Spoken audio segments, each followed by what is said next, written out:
Do you like sitting next to weird people?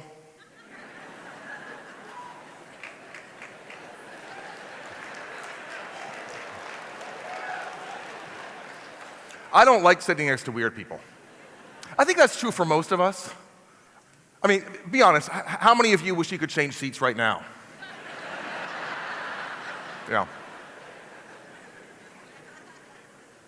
The problem, though, is that by avoiding the weird people, by staying inside that comfortable cocoon of people like us, we're actually cutting ourselves off from the very people and experiences that can lead to our most creative ideas. And we need those ideas now more than ever.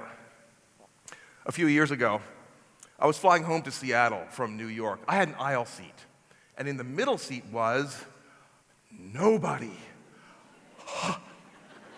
I know, right? So I'm doing like my little internal happy dance when, just before the doors close, one last passenger gets on the plane.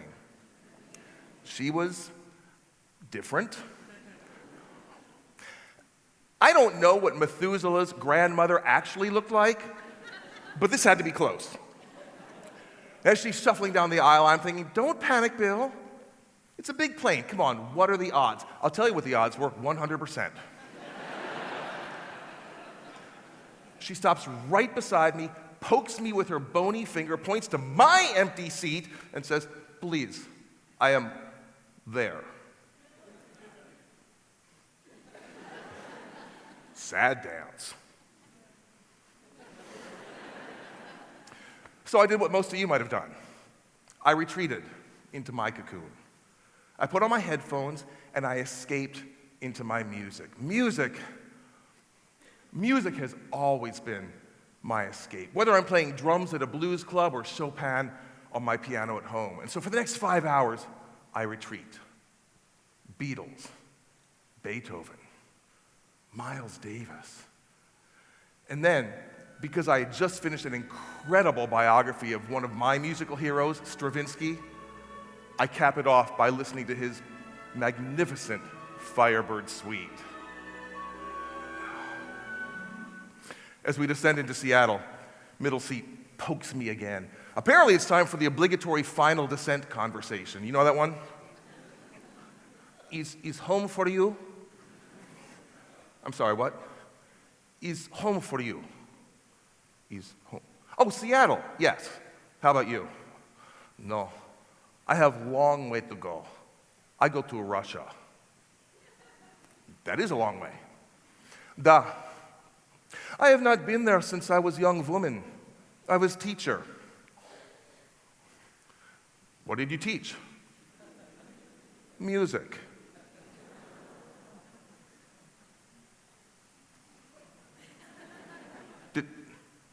Did you teach Russian music? Of course. Okay, now see, that's amazing, because I was just listening, like just now, to Stravinsky's Firebird Suite. Oh, Stravinsky, the Firebird. I was with him when he wrote it.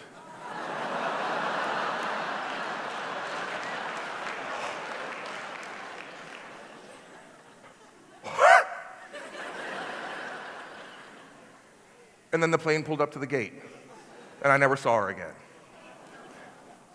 I had just flown across the continent, separated by only 5 inches and a pair of headphones from possibly the most fascinating person I would ever meet. And I didn't know it until the last 5 minutes. I had completely written her off for 5 hours because she was different from me. How often do we do this? Miss out on an amazing conversation, an amazing experience, an amazing idea because they involve someone different from us. What's the real cost of staying inside your cocoon? See, I think the cost is incalculable. Because by staying hidden in our cocoons, we are robbing ourselves, our communities, and our world of the creative ideas that are essential to solving our biggest challenges. The world needs your creative ideas. What, mine? No, I'm not creative, Bill. No. Oh, stop it. The only reason people don't think they're creative is because they don't understand what creativity really is. They think it's the lightning bolt that only strikes the gifted few. Here's the secret. We are all the gifted few. For 15 years in Seattle, Washington, I was the executive producer of a comedy TV show called Almost Live. For 15 years, the fan club's here, both of them.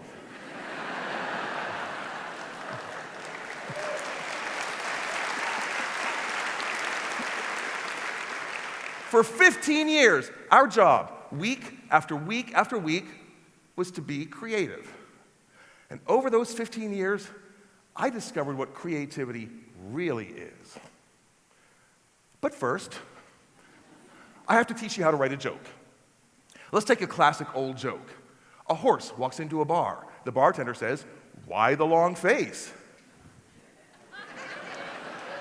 Okay, now see, that was funny. Back in the days of vaudeville. Trust me, if this were 1920, you'd be rolling in the aisles. But what does this joke, and virtually any other joke you can think of, actually do? Well, it takes several elements that are different, that don't normally go together. Horses, bars, sadness. Well, bars and sadness, yeah. And finds a surprising connection, the long face. That's what creativity is. It's taking two or more things that are different and finding the surprising connection. In comedy, it's called the punchline. In creativity, it's called the iPhone. And the internet. And the Reese's peanut butter cup. Well, creativity, in short, is all about connecting dots. And these dots can be anything. Ideas, experiences. An elderly woman in the middle seat. And the more ideas you encounter, the more experiences you have, the more people you interact with, the more connections you can make.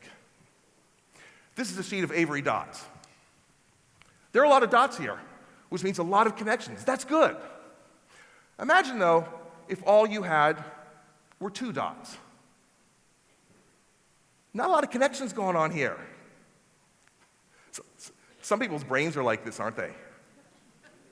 Yeah. How many of you know someone like this? How many of you are related to someone like this? Yeah, these are not the people who are curing cancer. I mean, it just stands to reason, doesn't it, that the more dots you have, the more connections you can make, which means the odds of one of those connections being that breakthrough idea for you, your office, your business, or your world increase dramatically. But what do you notice about these dots? They're all alike, aren't they? They're all 3/4 inch navy blue.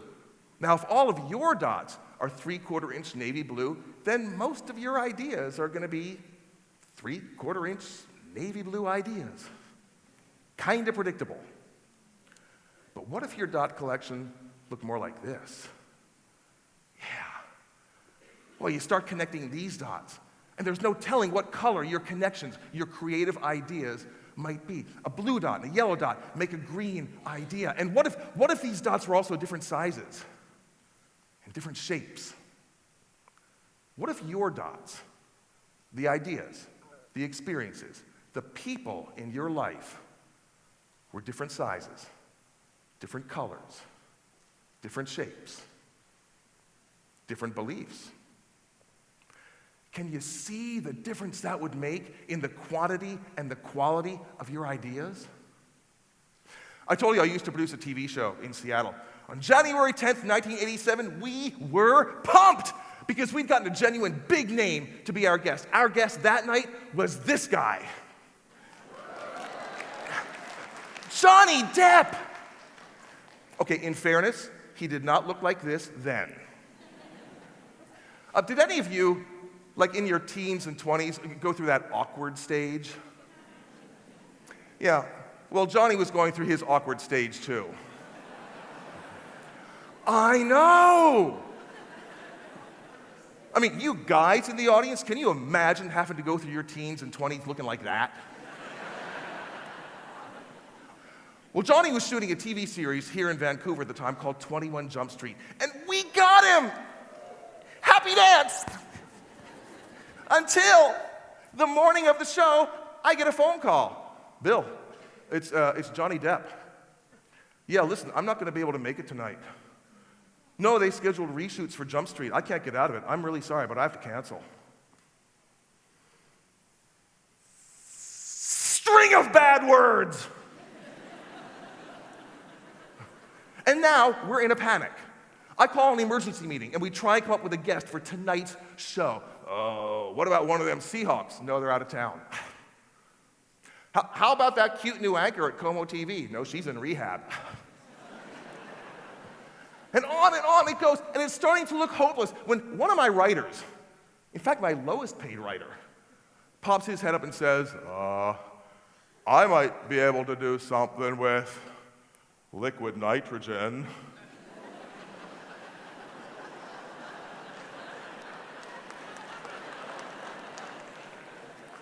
Clearly, he did not understand the situation. I mean, we're looking for a guest for the show, and he's babbling on about liquid nitrogen. By the way, this was my lowest paid writer.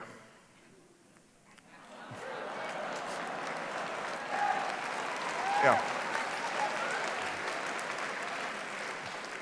His name was Bill. Well, naturally, my first reaction to Bill's suggestion was, shut up, Bill.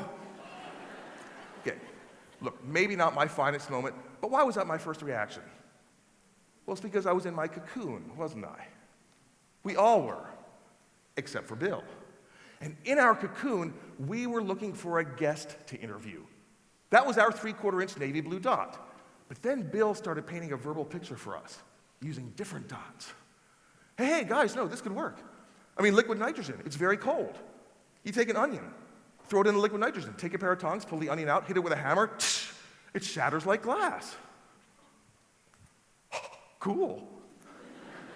Guys, it gets better. You can take a marshmallow, throw it in the liquid nitrogen. I take the tongs, pull the marshmallow out, pop it in my mouth, bite down, smoke pours out of my nose and mouth. Cool! And that night, this guy became this guy, who now hangs out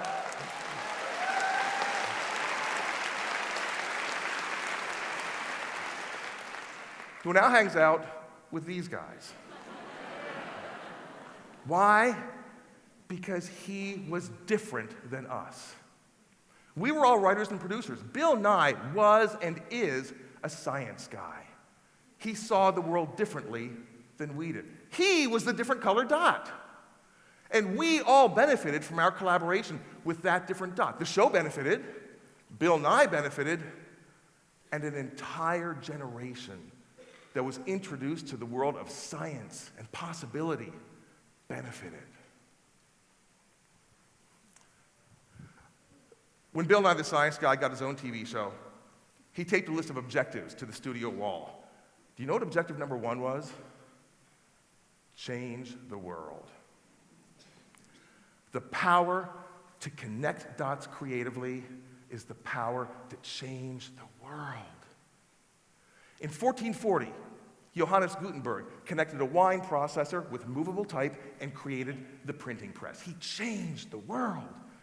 In 1962, a collaborative team of 4 young men from Liverpool, England, connected blues, Motown, skiffle, and pop, and created the Beatles. They changed the world. In 2016, Burger King connected a Whopper with a burrito and created the Whopperito. The jury is still out. But my point is that virtually every great invention, virtually every great idea, virtually every great thought that went on to change the world came from someone, or a collaboration of someone's, seeing 2 or more different dots and connecting them in a way that nobody else ever had before. And you can do it too. All you have to do is crack your cocoon. Can you do that?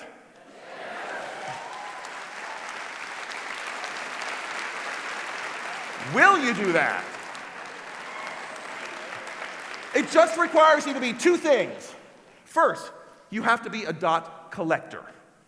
Remember, the more dots you have, ideas, experiences, people, and the more different they are, the more creative your connections will be. See, that's the real beauty of an event like this, because you're going to see a dozen or so brilliant talks, plus this one, that have nothing whatsoever to do with each other, except they do. They'll now be a part of your collection, which means that tomorrow, or a year from tomorrow, you'll suddenly think, wait a minute, this reminds me of that TED thing. And that's the real lightning bolt. That's how it happens. But you've got to collect the dots first. And the second thing you have to be is a dot connector. You have to teach yourself to ask the question, how is this like that? Because that's creativity. Creativity is the spark that ignites when two or more different ideas collide. So how will you crack your cocoon?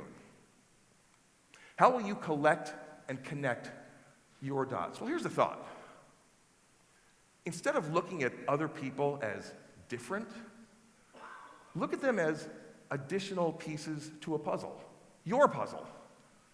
You're just one piece. You need the others to complete the picture. And you can start today. You can. Look, have a conversation with someone you don't know. Go to lunch with someone different from you. Take a class. Learn a language. Become a street mime. Okay, some of these are better than others. Because when you crack your cocoon, your world will change. Your world will change because promise and possibility live outside of your cocoon. Innovation and opportunity live outside of your cocoon. And those creative ideas, the ones that can change not just your world, but our world, live outside of your cocoon. I'll always regret that I stayed inside my cocoon for that entire 5-hour flight. And I'll always wonder what that conversation might have been like if I had cracked my cocoon, let go of my prejudice and judgment, and connected with someone different from me. Don't miss out on your great conversations, your great opportunities, and yes, your great ideas. Crack your cocoon today.